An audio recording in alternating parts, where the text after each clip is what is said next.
sam sad. Velike devojčice mogu da vežbam. Pa si ti velika devojčica? Da. Ja mogu da vežbam.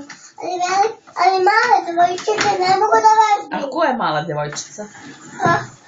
Ona moja drugarica je mala devojčica. Ona... Je li bila ta tvoja drugarica danas? Da. Kako se zove? Ona se zove Todora. Ona ne zna da vežba. Pa znam da ne znam. A ja znam da vežbam. Vidi. Samo prste ovde. Tako. Bravo. I ja se može da perem ruke. Bez šampuneć. Bravo. A sam ruke. Pa bravo. Bez šampuna, bez vode. Bravo.